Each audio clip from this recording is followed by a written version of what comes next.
So we got a partnership there. We went for a roadshow without paying for the booth, everything. Wow, that was 47 students. Yeah, they sign up, undergrads.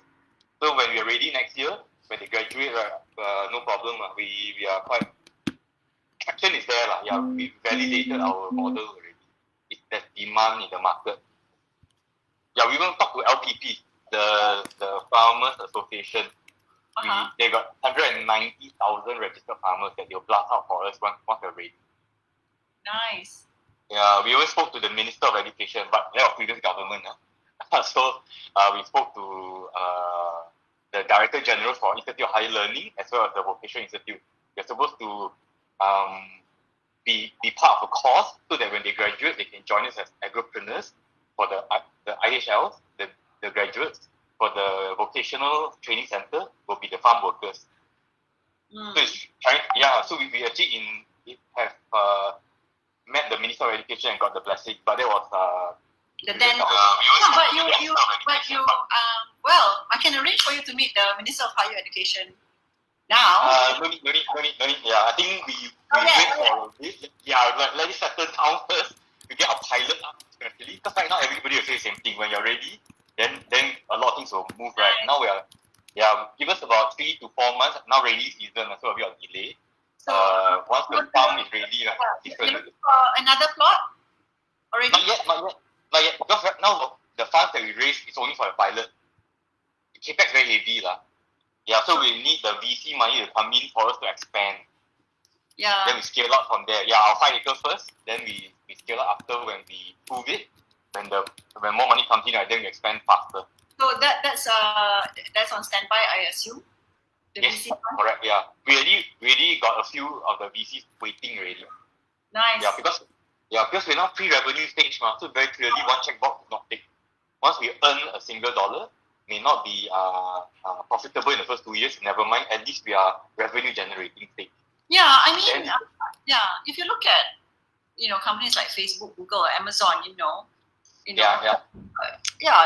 their strategy was always like looking at acquiring customers, members, and users, and went on how many years, before they actually start monetizing.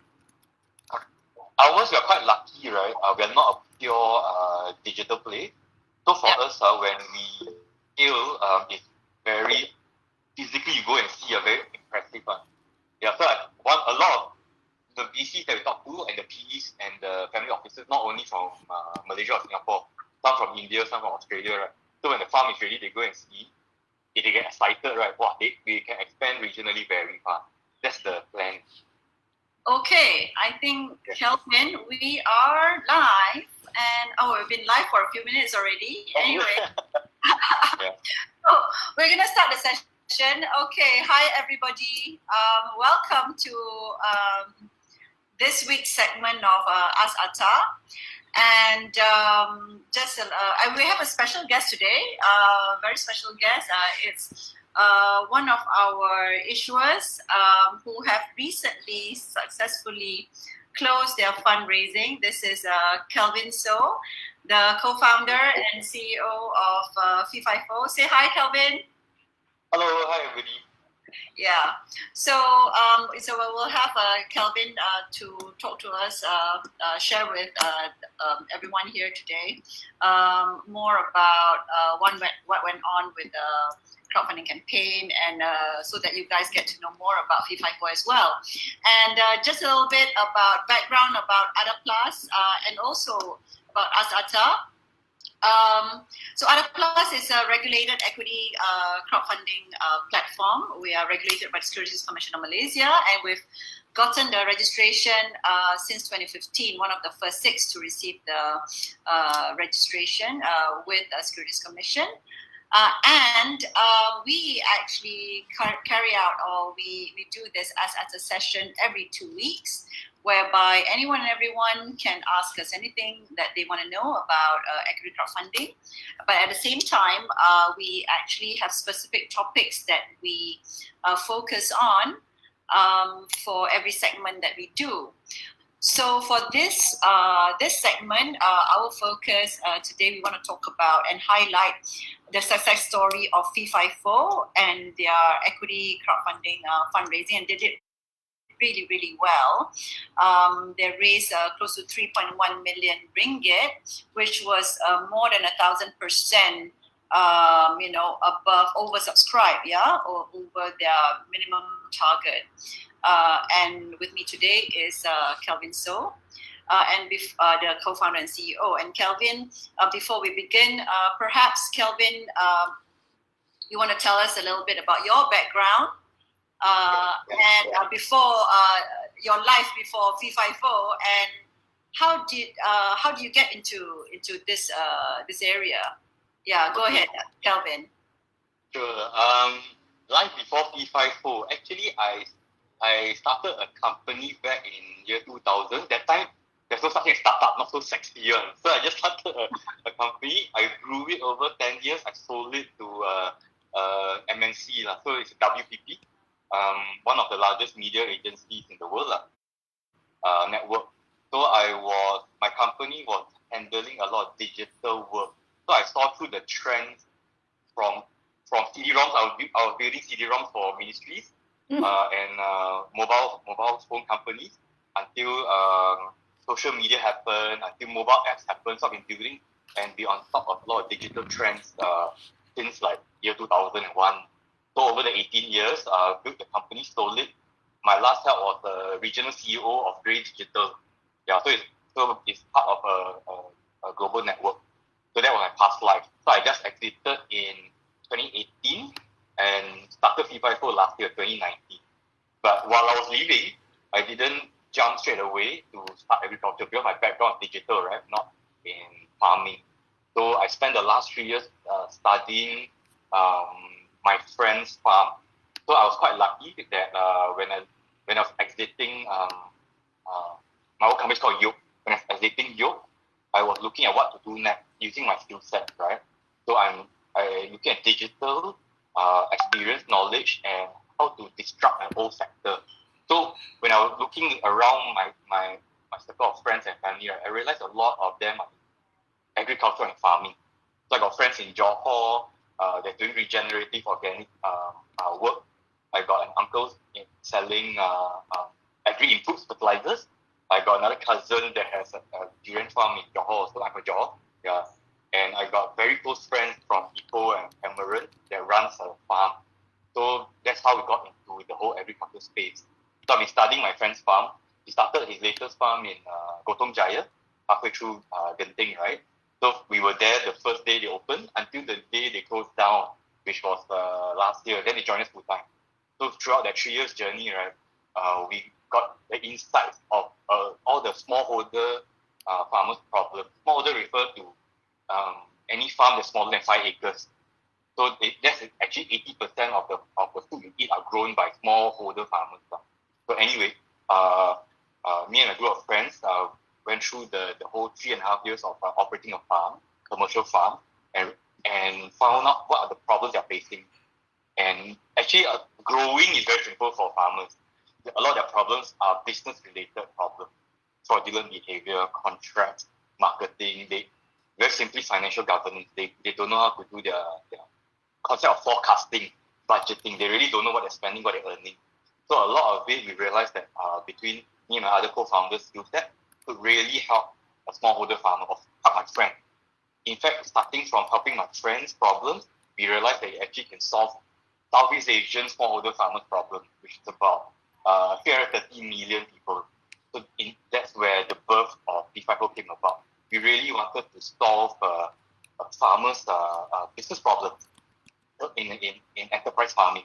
And by solving that with digital and physical means, is really solving 330 million Southeast Asian farmers' problems. So that's why we got into this.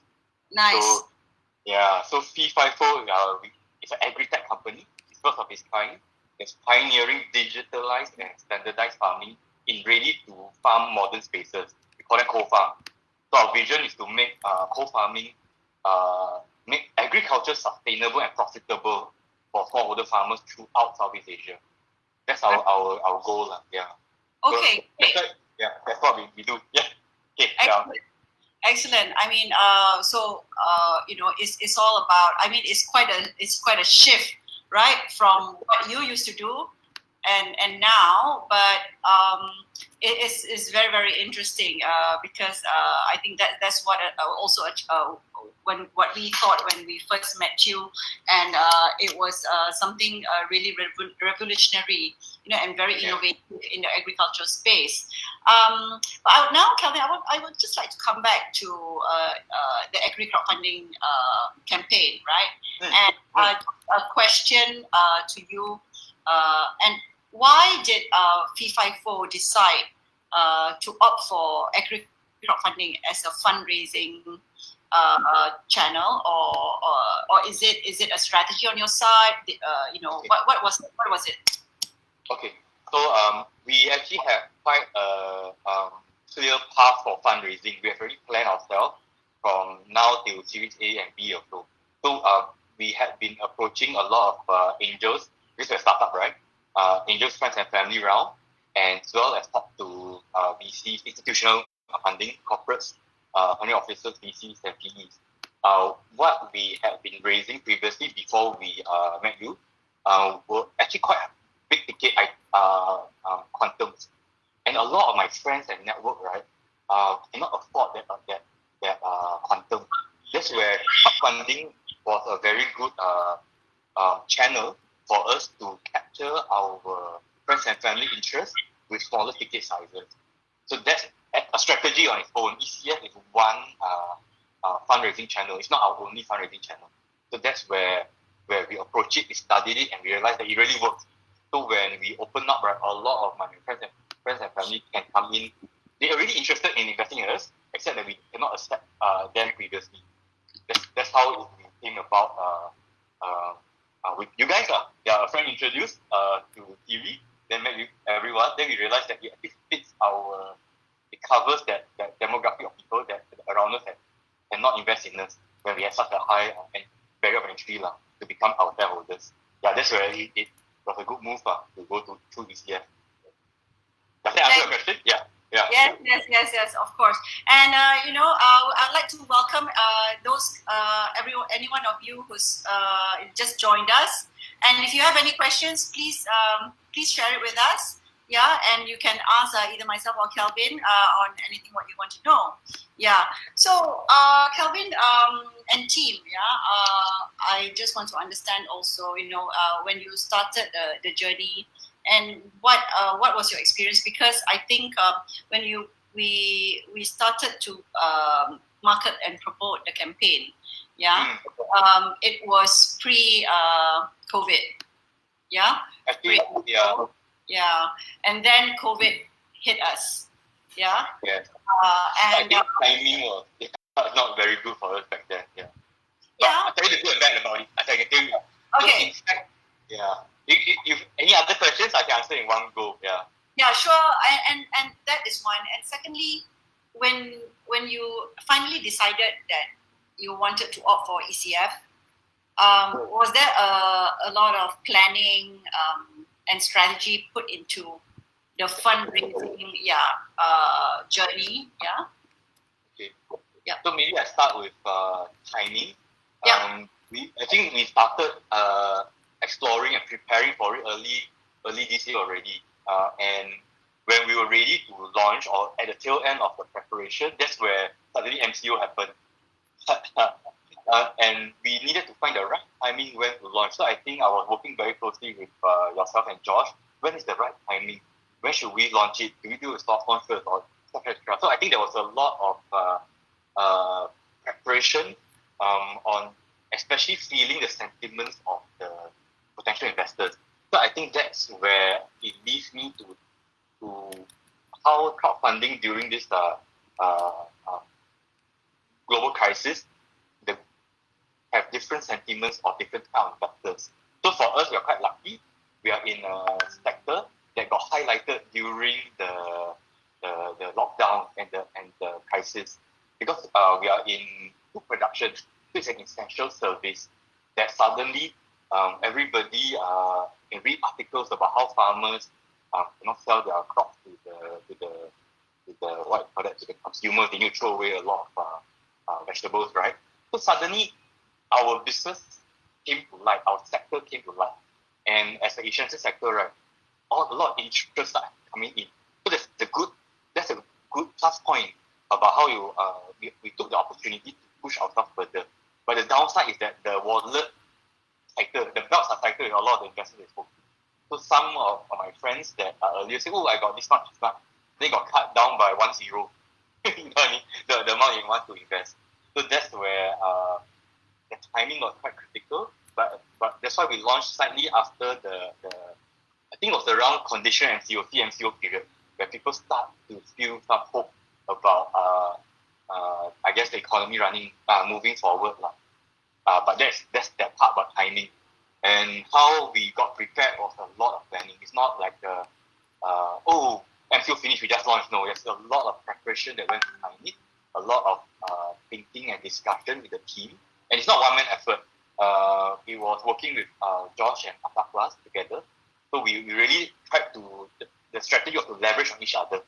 So because we had our own network, we had our own contacts, yourself also got a lot of contacts network, how we leverage on each other, the right time at the right moment. So I guess for me as the advice was ready to be ready, be prepared before you go out. Your storytelling, your finances, you must be ready for that first. Then you go out and be prepared to be disappointed. Yeah, so a lot of my friends in the end never was not part of this 3 million ringgit. Yeah, a lot of them didn't invest actually. Yeah, so there's a lot of disappointment that must be prepared for. Yeah, a lot of friends that you don't push too hard. Yeah, you must be very honest and very genuine with them, and still remain friends. But I guess that's the last part. When you're raising funds for crowdfunding, must be very genuine, very sincere, and very authentic. Don't force people to do something they don't want to. Yeah, especially in this pandemic crisis, a lot of them are worried they don't have a job. So it's not so simple. Like some of my friends say, oh, if you approached me last year, right, I'll easily give you invest in you. But this is a very bad time. So there's good and bad about it. Yeah, so it's not so straightforward, I guess. Yeah, so I think it's being ready, being prepared, and being genuine. That's the main thing that I went through during the Easter period. Yeah, is that? Yeah, hi. I'd like to say hi to Shah. Shariza just came on and said hello, and she congratulated Fefifo on your Thank success. you. Yeah.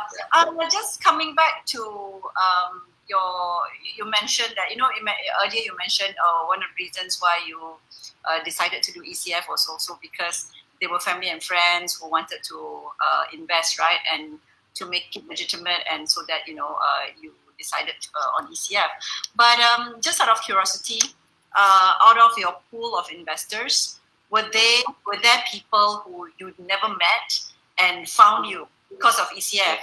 Yeah, and were some of these also some strategic partners potentially who can introduce you or open up doors to other possibilities?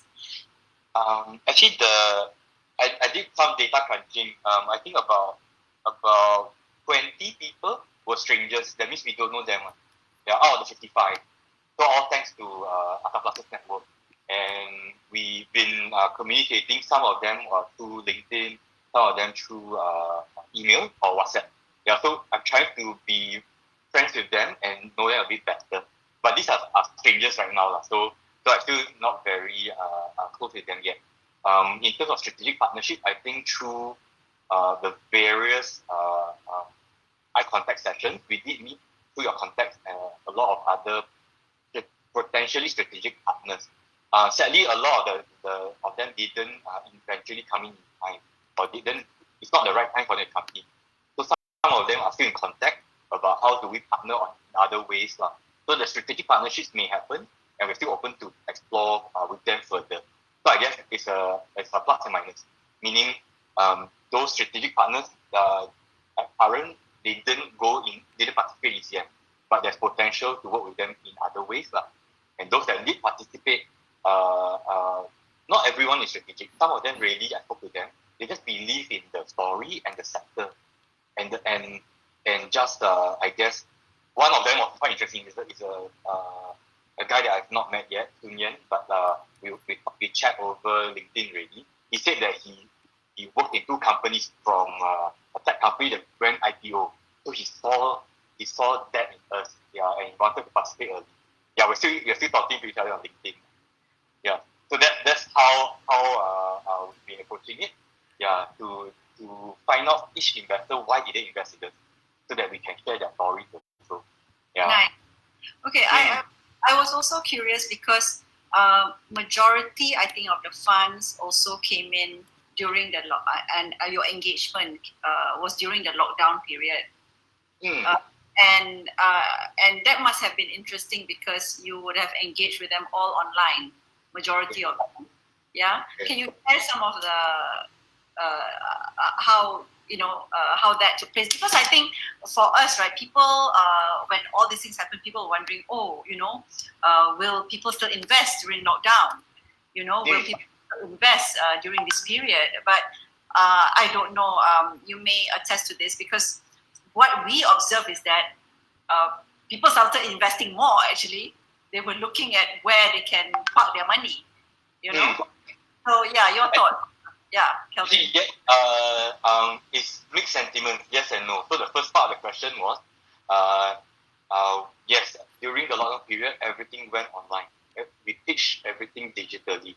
So and there's good and bad about it. The bad part about it is that we don't get to really build the bond that you usually do when we meet somebody. But the good part about it is that it's more efficient. We don't need to wait outside an office or wait for these guys' schedule to meet everything. So it's everything more efficient. We get to meet more people, and I guess it's a function of like a funnel, right? The more people you speak to, you get more opportunity for positive sentiment for people to invest. So during the lockdown period, everything was done digitally.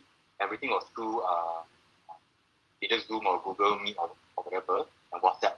And a lot of nights and a lot of weekends, because all these are retail investors and their friends and family. So after work or during weekends, we would catch up over a WhatsApp call or a Google Meet or Zoom call.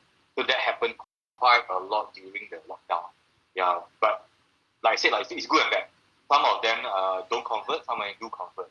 But it's just more, I guess the good part about it is that it's more efficient. People you get to meet more people instead of scheduling for a physical meeting. So that was a good part about it. Sentiments on investment, yes, some people have find opportunity to invest more because things get cheaper. But that's the bad part of this. We get compared to public companies. I've got a lot of people that does that. So they compare us and they are waiting for the blue chip to go even lower. So the money that they have is finite, right? So they've already budgeted for investment. So we're competing against more product lines now. And banks are also getting cheaper or getting better deals because of the crisis. So that's the bad part of this. We get compared to traditionally expensive and better returns or more stable returns or higher returns financial products. That's the bad part about it. During the lockdown. I mean, to me, Kelvin, they just don't understand because it's not apple to apple, right? Because I mean, you're investing in potential startup, startup with huge potential, whereby your investments will be realized in multiple fold, right? In I don't know 2-3 years, So you cannot give a blanket statement. You cannot stereotype all investors. So half of them, I guess, believe in the story, believe in the sector, believe in the founders. Actually, that's the main thing what people look at is whether the founders can fulfill the vision that they have been, the journey that they want to go through, the entrepreneurship journey. So I guess the 3 million sounds a lot, right? But actually, my sheet, I was targeting much higher. So that was, you can see half of the people I met didn't invest. This is the half that believe in what we do and believe in I have social impact story. So a lot of people like that element that we are making social impact to the economy and to the livelihood of poor farmers. So that came to believe in that social good and just invest in us also lah.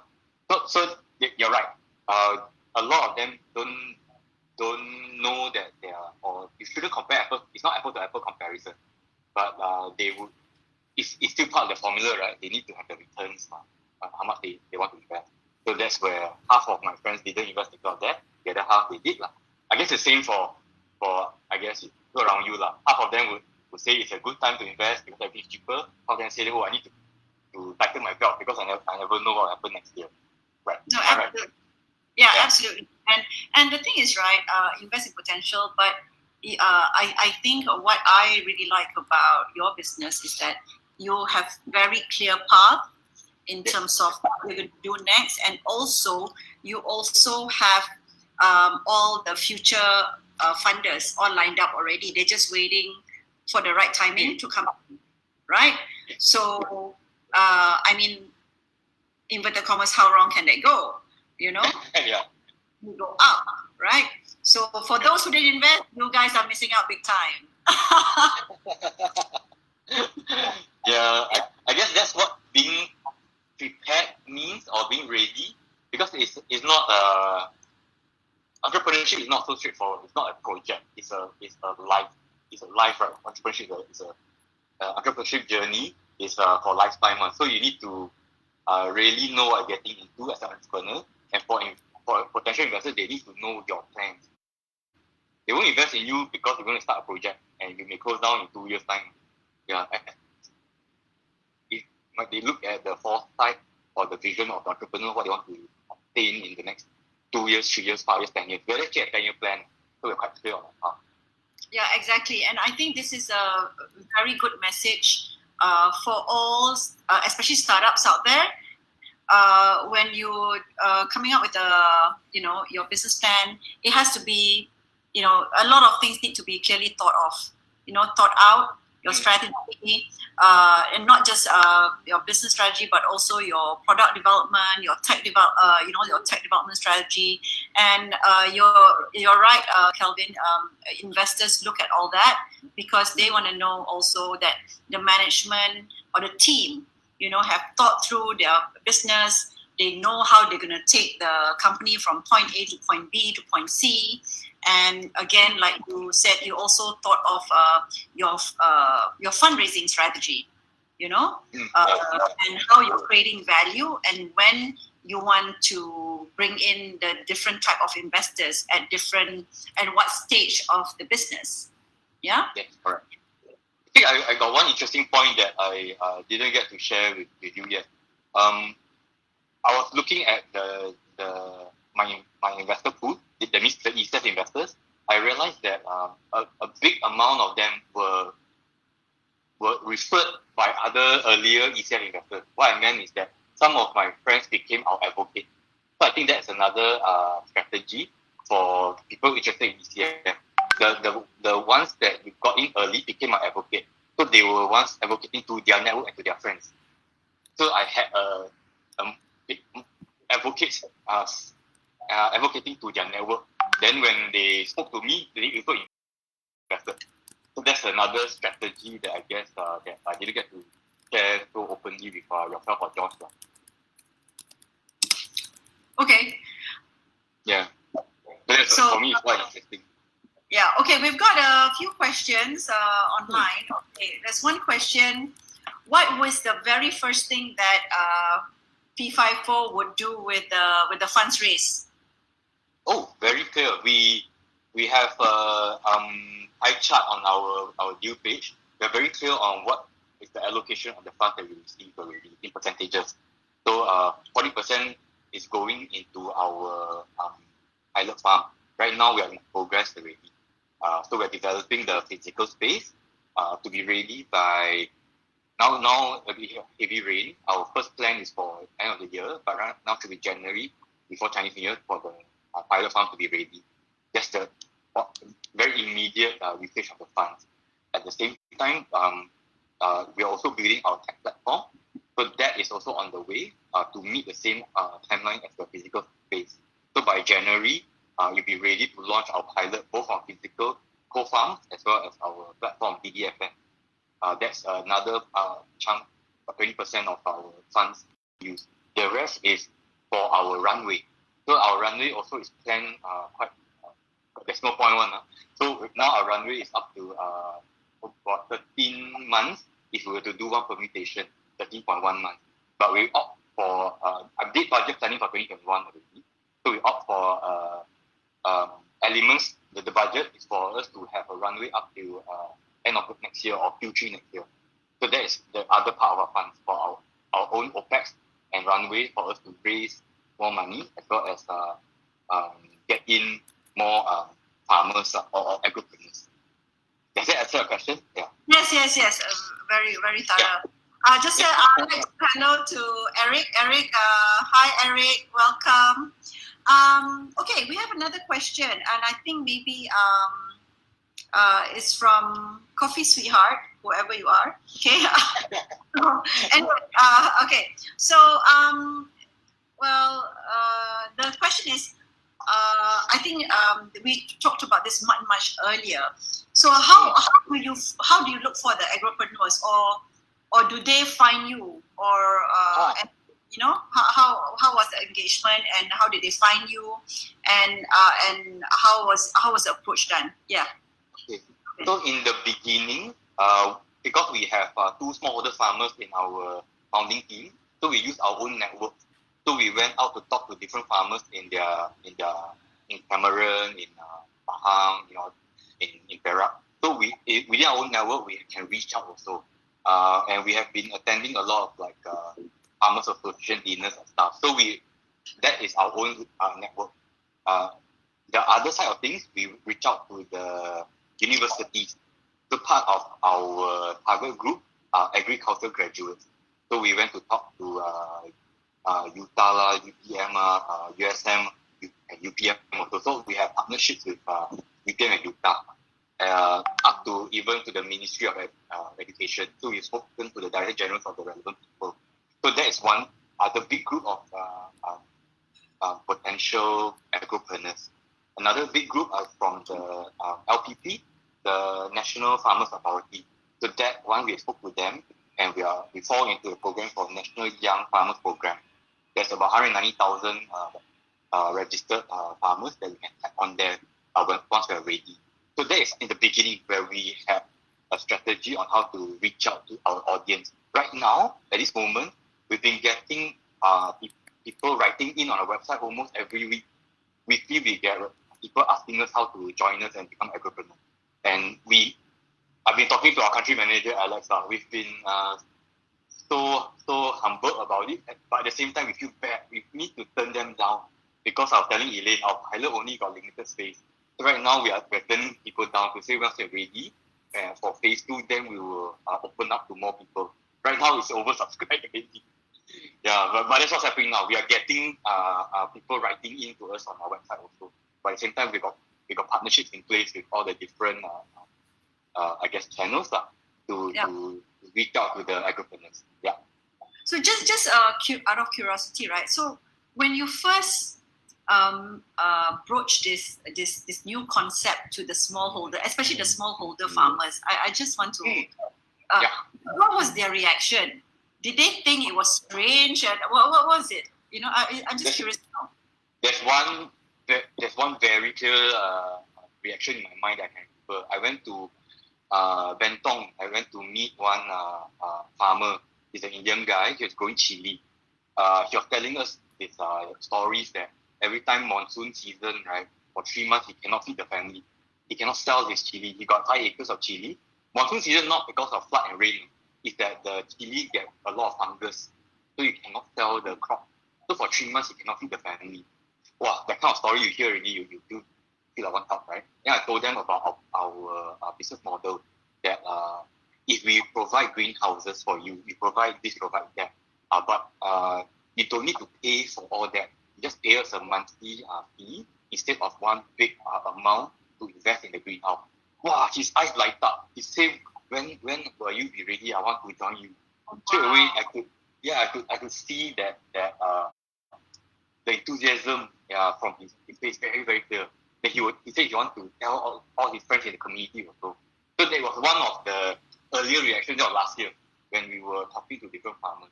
That one was very clear in my mind. Yeah, but at the same time, it's the same thing that you meet other farmers, right? When we explain our model, there are different aspects which I'm not going to go through in detail that they like about the co-farming model. Some of them a bit more mature. They know that they know the value of what we're bringing in and what gaps you're filling up in their own, I guess, value chain problems. Yeah, I'm not going to deep dive into that, but that's one conversation that I remember very clear in my head. Yeah. So what about the students? When you meet younger people, what is the thing that clearly stands out when you talk to the younger people who's interested in agriculture? Okay, so in the early time, when we were talking to a young graduate, right, he was saying that half or more than half of his cohort people, right, don't stay in agriculture. Okay, because they all cannot find job or okay. So there's two parts. One type of people they just want to join agriculture because must spread lah, must get a dirty job lah, low paying lah. So there's a lot of impression that agriculture is not sexy enough, right? Not profitable enough. Another group of people that is interested in it is a lot of uncertainty. It's very expensive to start a modern farm. Even if you start and grow, you're not sure to find buyer. Even if you find a buyer, you don't know whether they will buy your product in the long term. So there's a lot of uncertainties when they join. So for us, right, when we talk to the students, we in the beginning, right, we know what problems they're facing. So as a fresh graduate, what are your uncertainties? You want to get a stable job in the beginning, and comfortable job, and etc. So for us, right, we are very clear on what are the needs of graduates, what the problems they are facing, and how do we address their issues. So for us, mainly is that we went for the roadshow in UPM. We're telling them that you can start your farming business with zero capex. That means you don't need to invest into all the fixed assets of the modern day farm, but you can get back 50 to 70,000 ringgit per year. That means it's 1.5 times to double a fresh grad pay. It could be higher than engineering, legal, and medical. So we're trying to make farming sexy in that way. Yeah, so students are very attracted by that. When they graduate, they are. For them, it's about their monthly salary. Yeah, money talks. Yeah, and entrepreneurship. So we're talking to the entrepreneurship center. So it's about telling them you can own your own boutique farm, like starting your own boutique shop, right, or a blog shop you're selling online, something like that. So you start your own boutique farm, but you need to work hard for it, because that's the other part of it. But we're trying to make it less, more bulletproof. All the value chain issues we have already got all the partners in place, all digitalized. We follow this standard way of growing. We reduce the risk a lot, mitigate the risk. Yeah, and the barriers of entry to start your own farm is much lower by us already. Yeah, that's how we angle it to the students. That's why you got so many. We got 47 students interested to join us next year when the farm is ready. Nice. Okay. Yeah, I hope that answers your question. Yes, you did. Kelvin, we got a question from Cheska Tatiana. So she's asking, what's the most valuable part of your journey in preparing for your equity crowdfunding campaign that paid off when it came to getting investors in? And what was it, the compelling storytelling bit? That's a good question. So I think there's two parts about it. You must be very prepared in terms of all the hard questions that you expect the person to ask you. There's two parts of it. One is your finances. That you must be very prepared. What's your ROI? What's your returns? Etc. So there's a science part about it that you must be very prepared and ready to share. The part about it is the storytelling. So both are important. You cannot have good story without your finances to back it up. And you cannot have good finances but very poor storytelling. So I don't know whether that answers the question. You need to have both. Both of it, I'm lucky enough to have it ready when I go out. And you keep fine-tuning. There it's not really one story you tell to everybody. Everybody, you fine tune along the way, especially during COVID. The questions keep changing. What are you going to do when the lockdown finishes, or what are you going to do when it's locked down? So the questions that come up, you must learn from it, prepare for it, and then I guess keep evolving. There's no fixed answer, I guess, to answer your point. Yeah, but both storytelling and your financials are very important to be prepared for. Yeah, I think I agree with you because we always get this question as well. So it's both an art and a science when you pitch, right? And you rightfully say you need to really know your numbers, and it's very, very important because the moment you start fluffing or start answering, giving vague answers, that's a not a very good signal. Yeah. And the art will come, especially when they ask about future questions, especially on valuation, moving forward, your journey, and so on. So you must be able to have very clear answers to that too. And I think with correct me if I'm wrong, Kelvin, the more you pitch, the better you get at it. Yeah. Yes, definitely. Yeah. So for us, it's a team effort. So all our founding members all went out to pitch. All of us have our own method, our own style of, I guess, selling a story. So don't need to think too much about it. Use your own style, but be genuine. Yeah, your story, it is your vision and story are all aligned already, because as a team, you all need to have the same vision. But how you tell your friends or how you sell could be different. Even everybody got different styles, right? That's the art about. Yeah, I don't know whether it helps. That answers that question. Yeah. So let's now talk about what next. What is next for Fefifo? So you've closed this round, and now you're actually utilizing the funds, to fulfill what you want to do, what you need to do in the next 6 to 12 months. So then what next? What is next for Fefifo? So actually right now we're very laser focused on our pilot. So I was sharing with Elain earlier, our pilot is our first most important milestone that we're targeting by January next year, if we're ready. With the pilot, then we were able to demonstrate that this novel business model works together with the technology, the digital platform we're building. This is what our product can see from end to end, seed to sale digitally. Once this is done by early next year, then we can actually open doors up to a lot of other kind of funding from VCs, family officers, GEs. So there's a lot of more money that can be coming in after we complete our pilot. So our next stage is very clearly to scale up, to expand. Firstly in Malaysia, now our pilot is about 5 acres only. Next stage should be 25. That's our break-even point. Then the next stage is 50 acres in Malaysia. That's our growth plan within the next 2 years. In the meantime, we are planning our entry into Indonesia. So within the 2 years or so, we will enter Indonesia with 25 acres. And thereafter, within 5 years, we'll have Indonesia, and Thailand, and Vietnam.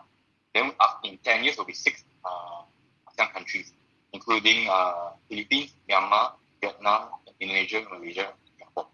So that's our full plan, to go regional in the next 2-3 years already, starting with Indonesia next. So we have a question, Kelvin. This is from Shaz Sharudin, and I think this is related to your growth plans as well, because you are now piloting with the first plot of land. Yeah, it's 5 acres, right? We got 18 acres, but yes, we got full 18 acres, but we are going to pilot on 5 first. We developed 5 to iron out any operational issues that we may occur. We do the whole 18. Yeah, so she's asking, I think you we did talk about the agropreneur, but what about landowners? Landowners who are interested to work their land and work with you as partners.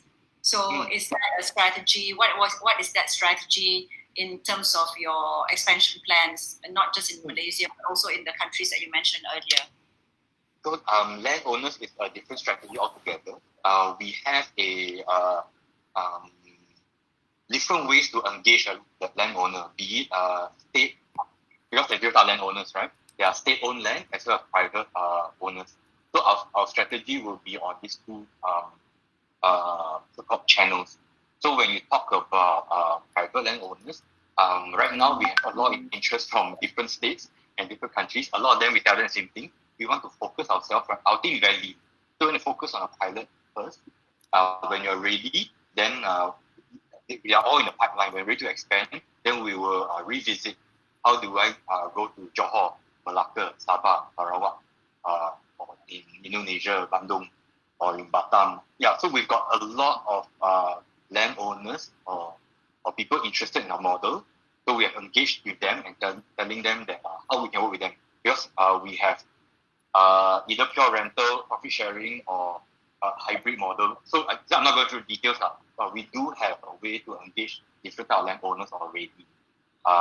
Anybody is interested, right now, there's a so-called be part of the pipeline for phase 2. Yeah, that's what I wanted to say. Does that answer the question? Yeah. Yeah. I mean, because I always say that, and I mentioned this to you much earlier before we started this session, that for me, the model that Fefifo has come up with is so innovative. To me, it's comparable to what Airbnb did for the hospitality sector and what Uber did for the transportation sector. So you are actually disrupting the agricultural business model and the agricultural sector, which to me is brilliant, and it's going to totally change the landscape of agriculture throughout the world. That's the way I see it. Yeah. And kudos to you and your team. Thank you. No, really, kudos to you and your team.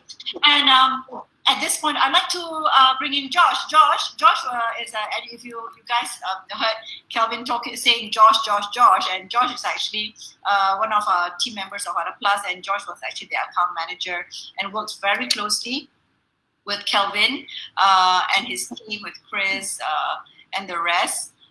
Josh, you want to come on quickly? This is like a surprise kind of thing. Yeah, so no, it's just like Elaine told me to be on standby to say a few words about your campaign, Kelvin. So yeah, happy to share. Josh, we can't see you. No. You didn't comb your hair, is it? No, I didn't comb my hair. Yeah. I didn't comb my hair. But basically, yeah, there's just one thing I want to emphasize is the fact that the commitment from you guys, the Fefifo team, throughout the whole campaign process is really something that a lot of people should admire, number one, and take note of, number two. Because throughout the whole process, I think it took over about the preparation. Preparations took about half a year, if I'm not mistaken, right? There was a lot of back and forth, there's a lot of tag team effort, okay, in terms of getting what you guys wanted. You guys weren't afraid to let us know what you wanted, and you weren't afraid to take our suggestions as well. So that was very good, And of course, you guys have a very capable team, like you, yourself, Kelvin, Chris, Alex, Vincent, all of you guys who are really on the ball throughout the entire time. So it's just something that people looking to crowdfund should take note of, because it's not an easy process. People should not be under the impression that trying to raise money from crowdfunding is easy, because it's not. The whole point is to be able to give yourself as best chance as possible to raise funds, even if it's just smaller amounts from multiple people. And I think you guys should be the model for that in terms of commitment put towards your campaign. So well done, guys. Very, very proud of you guys. Seriously. I want to say thanks to Josh also. The Ada Plus team is really yourself, Elaine also help a lot. Nadia, everyone at Ada Plus, right? Really that tech team, very obvious that you have some, I said, a bit of ownership that we like a lot.